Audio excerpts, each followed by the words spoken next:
the last section of business and technology, or technology and business.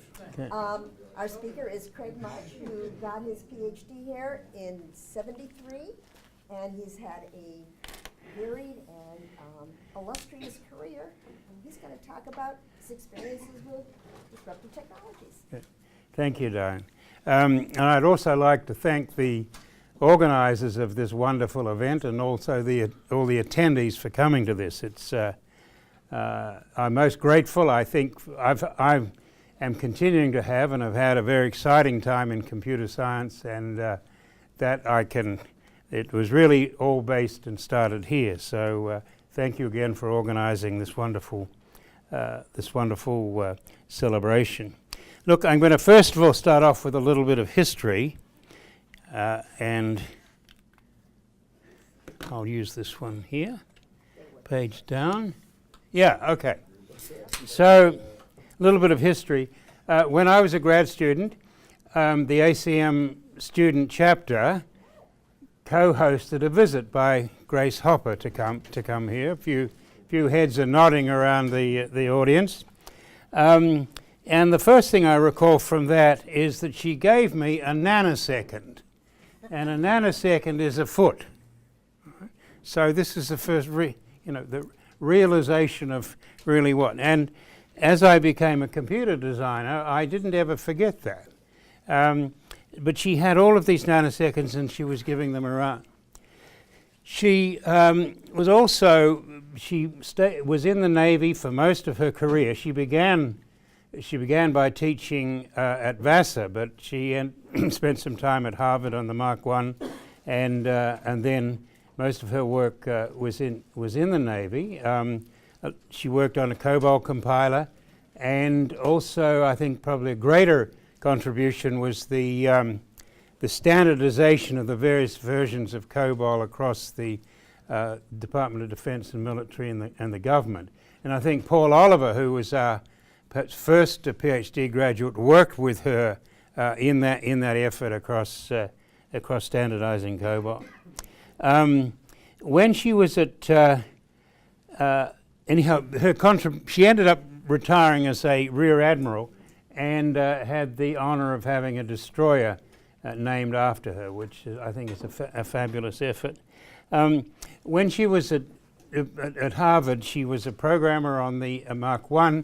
She preceded Peter Callingett and Fred Brooks at Harvard, but she's the one who introduced the term bug, because that moth got stuck in the relay, and a relay was unable to close, and that's how we call that. That's what's called a bug. Okay, the outline that I'm going to follow is to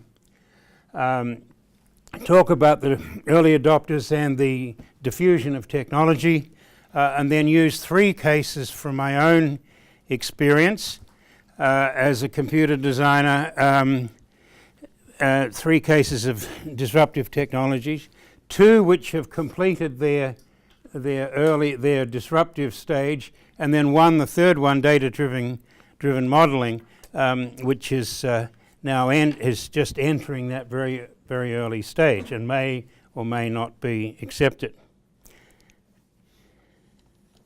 So this is a chart that many of you have seen, first put out by Rutgers and then used by Geoffrey Moore, Crossing the Chasm. And it has the stages there are the early adopters, or the innovators, which are generally made up of enthusiasts and visionaries. And we're plotting here the units bought against time. And the innovators then into the early adopter stage, then the early majority, the late majority. So most of the volume of the products, of technology-based products, occur here, the early majority, the late majority, and then we eventually get to the laggards. Now there are 2 points of great interest here. The one that Geoffrey Moore talks about, and his book Crossing the Chasm is still the most important marketing book for high technology. And that's how do you go from this early adopters into Main Street, where you're actually getting and many companies fail at this point. But I want to talk today about what happens when you've got an idea down here and you're depending upon enthusiasts and visionaries, and you've got all the people in the world saying it won't work. So the first one we'll look at is cache memory. So just think, how has the memory hierarchy changed since you graduated?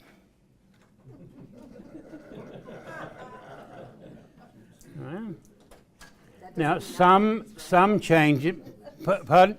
So that doesn't mean our memories, right? Good one. I have to duck around here. I can hear your cracks, but I can't see them.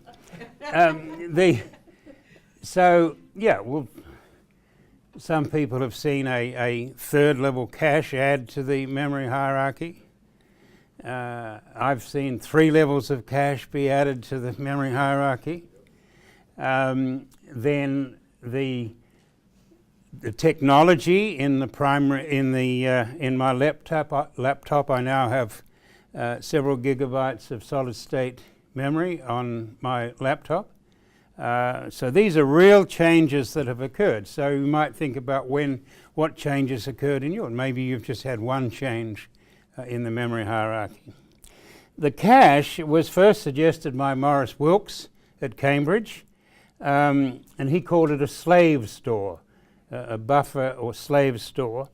Its first incarnation was on the 36085, and then the first one in the mini computer was on the 1170. So my first hardware engineering, my first job after my PhD was work on the PP 1170, which had the first cache.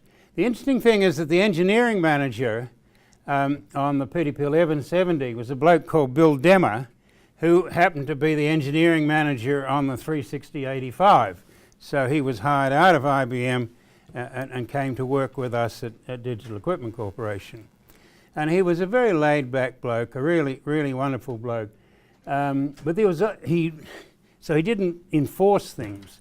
But except for one thing he did enforce, and that was, he said, you guys have got to put parity on the cache data.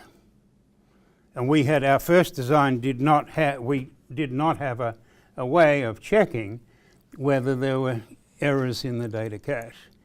But that was an edict of his from a man who didn't throw out edicts very often, and I'm very glad that Bill Demmer did throw out that edict to put parity on the cache.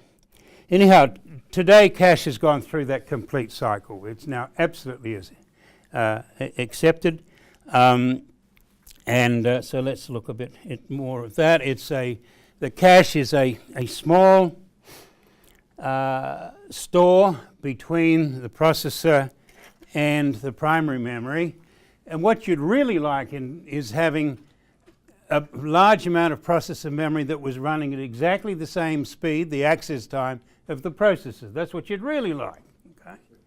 But of course, to do that, this is going to be very, very super expensive, super power hungry, and so on. So this cache is put in between the two, and the processor will send it out an address, and with some luck, it'll be found in here rather than out here. It turns out that the PDP 1145, which had a 300 nanosecond processor cycle, there was an option on the PDP 1145 to go with all static RAM here. There was no cache on the 1145, this particular option. So 300 nanoseconds, but most of the machines that were shipped were 500 nanoseconds there.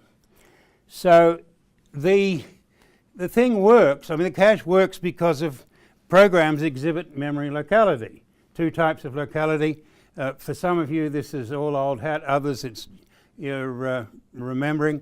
Spatial locality, you tend to, vectors exist as data structures in our program, matrices and so on. So if you're if you're using some data, you're likely on the next memory fetch be asking for some data next to that and next to that. So that's spatial locality. A temporal locality is if you have an instruction that you've fetched, you're likely to refetch that instruction because of looping. Okay, so that's what. However, when we first introduced the cache on the 1170, sorry, people said caches won't work. They don't. You know, I see all the simulations you've done, but my program is different. You can show me all these simulations, and I know they can, but they came from they're from traces of programs that are not like mine, and so that went on. It just went on. I mean, it just kept on going on. Just to remind ourselves very briefly, there are a well-designed cache can generally result in the data that you want being found in the cache about 90% of the time. And 10% of the time it can't be found there in that case, and we call that the miss ratio. The miss ratio. And that's instead of, these are some caches, so the 1170 I mentioned, the 1160 is a machine I was part of the design team, the 780, and these increased in size, 2 kilobytes, 2 kilobytes, 8 kilobytes. The company that I founded, a microchip company, did the first cache for the PC industry, and that supported a cache of 32 kilobytes.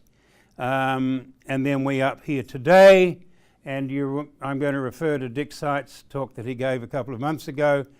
The level 3 cache on your big Intel chips in the middle of a data center have 20 megabytes of level 3, and the IBM Z13 has 64 megabytes of level 3 cache. And Bill Strecker, who was at DEC, he was a PhD student of Gordon Bell's at Carnegie Mellon. Bill came to DEC, and he was number one in terms of simulating cache parameters.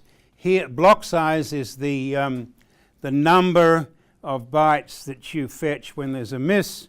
So, and miss ratio there of 0.1, 0.2, 0.3 against block size, and you can see the miss rate decreasing with block size for these three different cache sizes. So the 2,000 byte cache, the miss rate goes from 0.5 down to 0.3 for a 2K cache.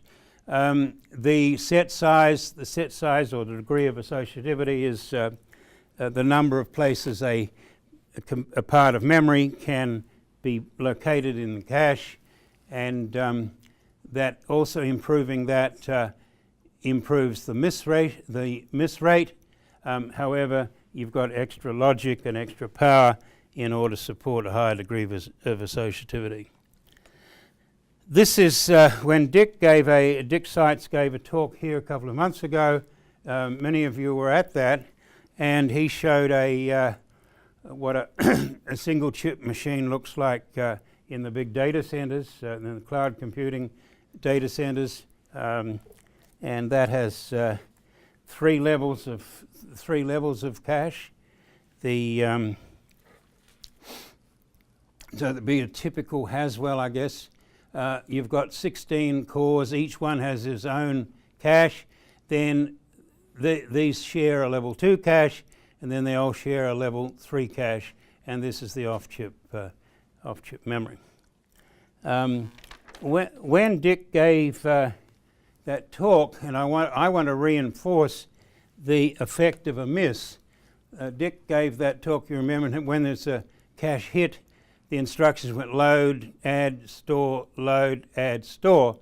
But in this case, when there was a miss on that load to register, we had to wait for the cache miss. Now on that big chip, that's 200 cycles. Okay, so one cycle load, one cycle add, one cycle store.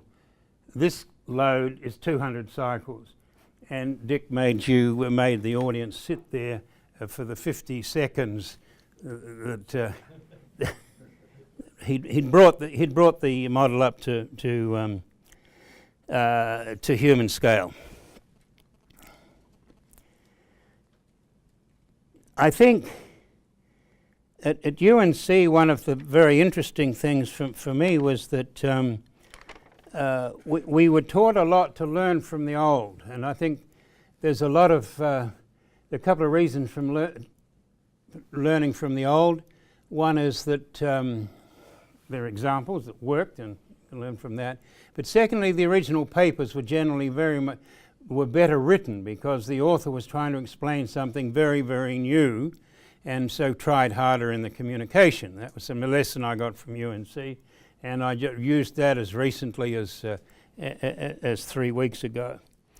I learned a lot from very old machines. At one stage I designed the fastest floating point unit in the industry, and then the fastest multiplier in the industry, and I learned a lot about high performance machines from studying old machines.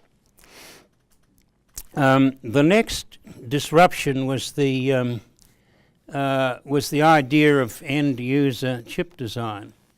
And this is an area where UNC was at one stage very active. And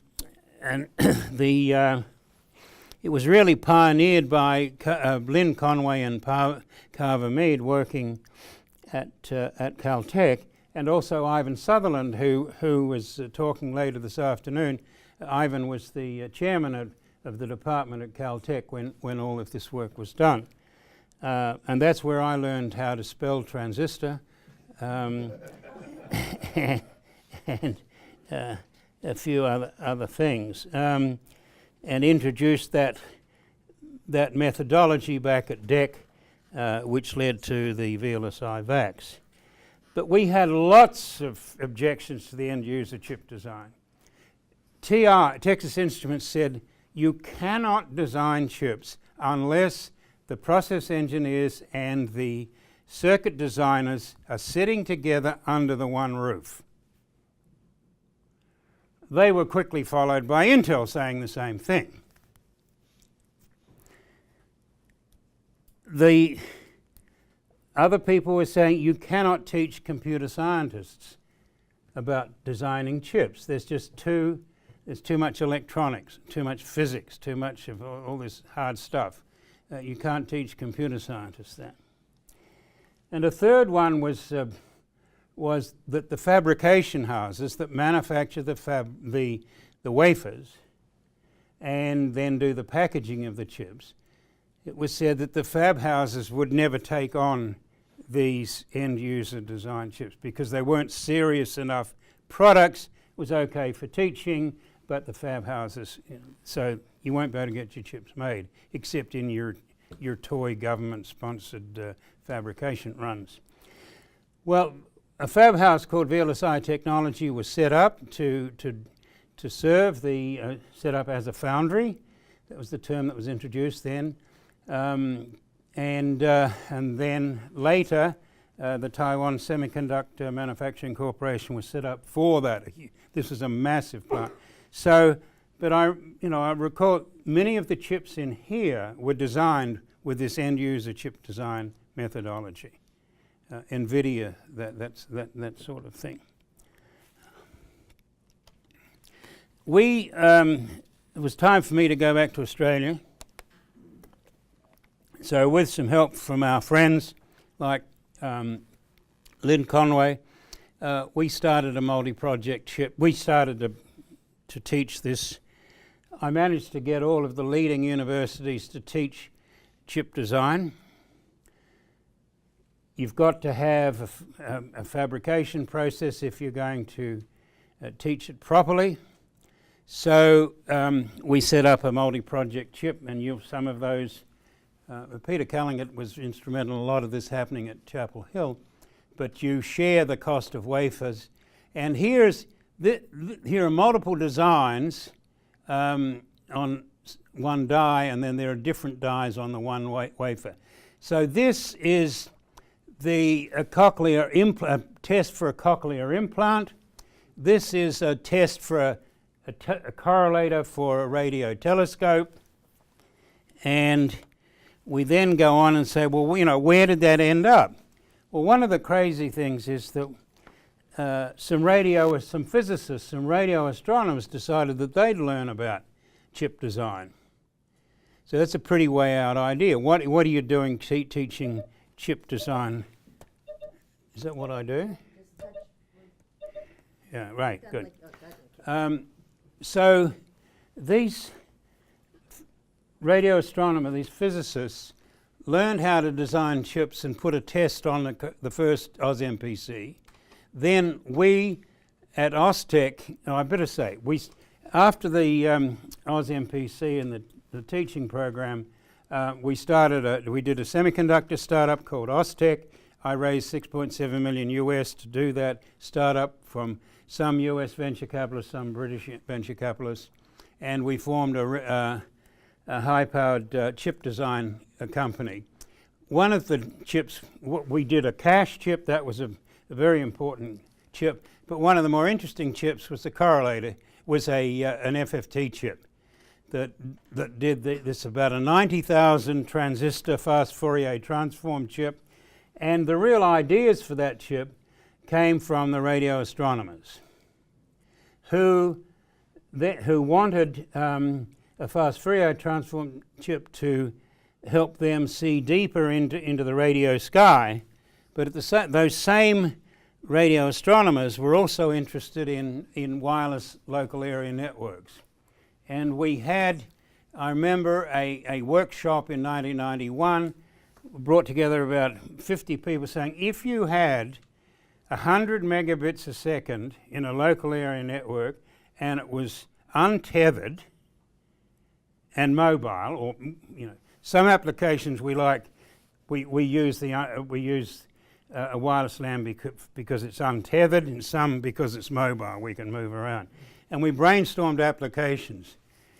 The same radio astronomers then put in a patent which was part of the 802.11, which is the Wi-Fi that is running in this room. Wi-Fi.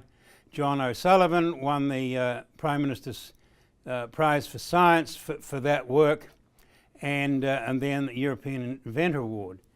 But also a couple of business people in CSIRO said, hey, there's 20 or 30 people out there using this patent and we're not getting anything from this patent.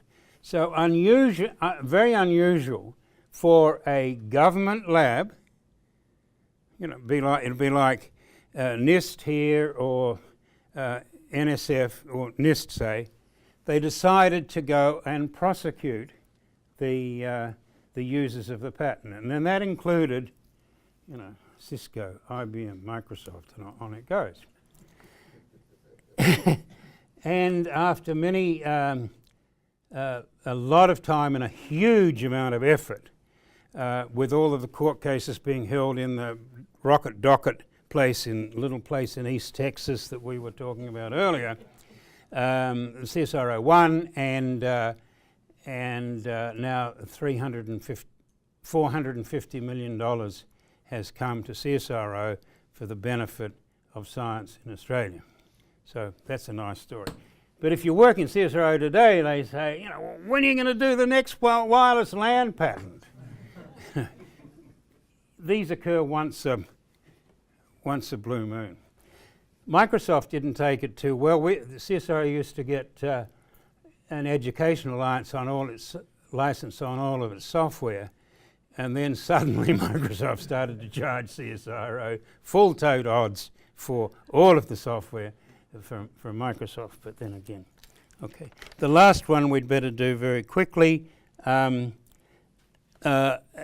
this one hasn't been through the whole stage of technology diffusion. Perhaps it's down at the early adopter stage.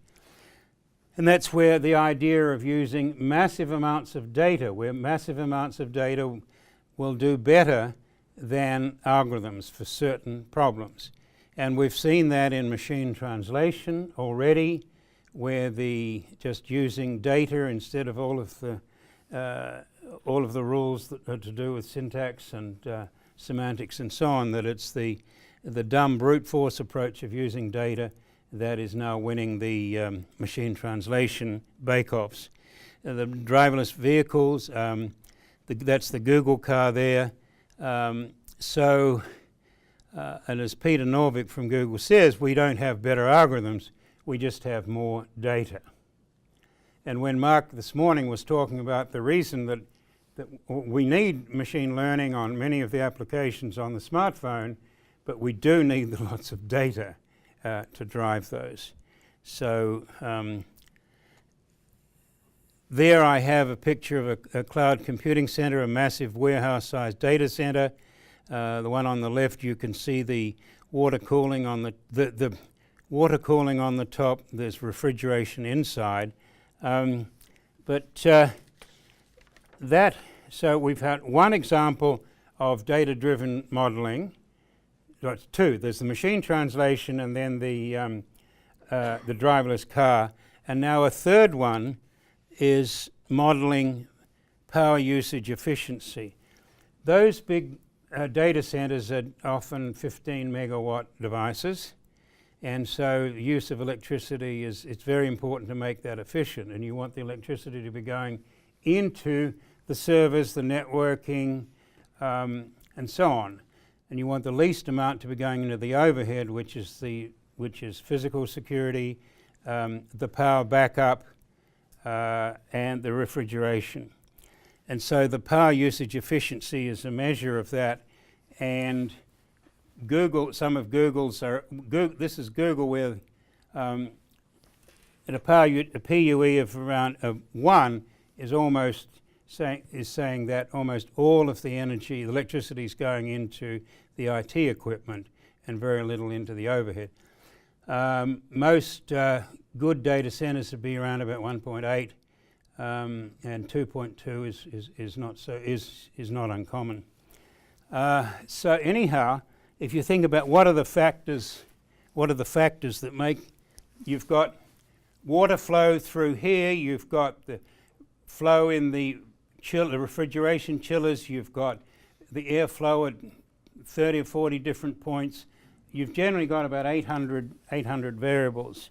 And a fellow called Jim Gao used a data-driven model, learning from several months of data measured at every minute to model that. So there's PUE and the predicted versus actual. That's absolutely a gorgeous fit. And so we asked, I asked the question, could we use this technology to model a particular problem that I've been working on, which is in minerals processing. We can't do much computer design in Australia, so you've got to sort of work on applications. So the minerals processing, like concentrating copper, you grind the ore, then you float it, and then it goes off to an electro-winning facility. So the two types of plant there are these massive crushers. They also are 15 megawatt beasts. And they're powered by diesel hundreds of miles out. These things are found in Utah, Kennecott in Utah, South Africa, Chile, Australia. So you've got these guys, the flotation cells are there, and today we're now bringing in new instruments, and CSIRO has designed some wonderful new instruments that can measure in real time the minerality, the content of the minerals going through at various points. So instead of sending a sample off to the lab, waiting for a week for it to come back, we're actually measuring it in real time. You add that to the variables that have been measured for some years on old SCADA systems, and you end up with about 1,700 variables. And we've been able to get data from a global miner for 6 months data of these 14 variables taken every minute. And we're starting to analyze that. So using the same techniques, as were used in the Google machine learning there. I'm not a machine learning expert, but I did, and I've learned a lot from one of the Coursera courses on machine learning, that one of the Stanford courses over the web, you know. But what I did know from Comp 151 and 152, which was the 2-semester numerical analysis course here at UNC, a devil of a course to take, but I've actually used. I actually found it extreme. What was that? You're bringing back bad memories. We don't teach it anymore.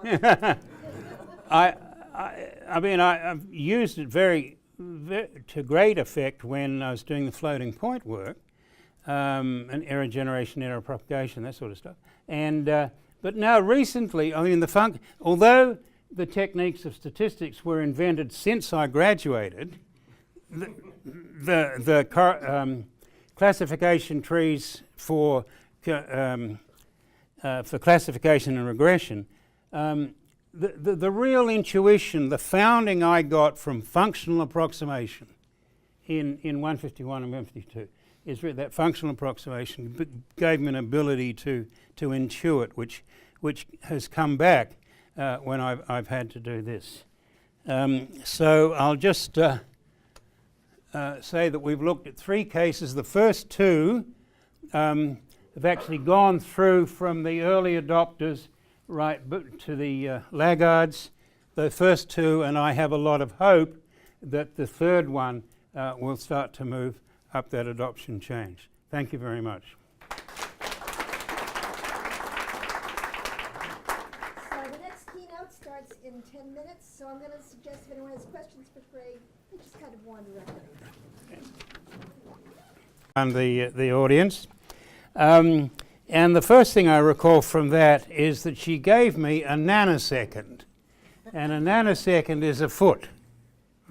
So this is the first, the realization of really what. And as I became a computer designer, I didn't ever forget that. But she had all of these nanoseconds and she was giving them around. She was also, was in the Navy for most of her career. She began by teaching at Vassar, but she spent some time at Harvard on the market, retiring as a Rear Admiral, and had the honor of having a destroyer named after her, which I think is a fabulous effort. When she was at Harvard, she was a programmer on the Mark I.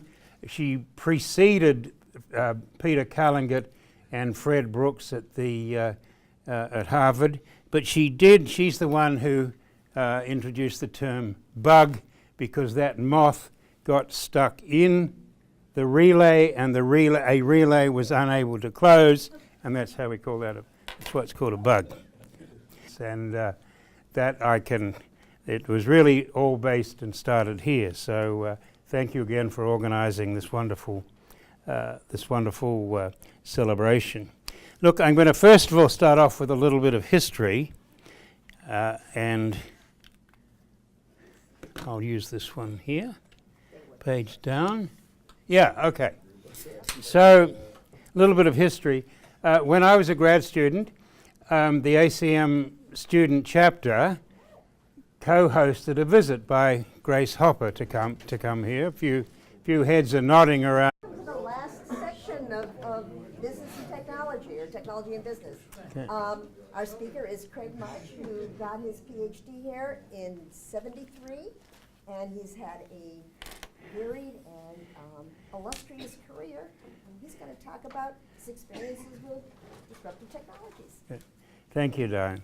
And I'd also like to thank the organisers of this wonderful event, and also all the attendees for coming to this. It's I'm most grateful. I think I am continuing to have, and I've had a very exciting time in computer science.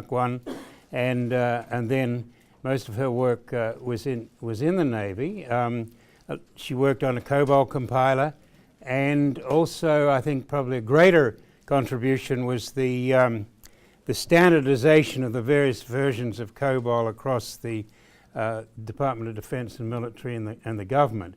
And I think Paul Oliver, who was our perhaps first PhD graduate, worked with her in that effort across standardizing COBOL. When she was at anyhow, she ended up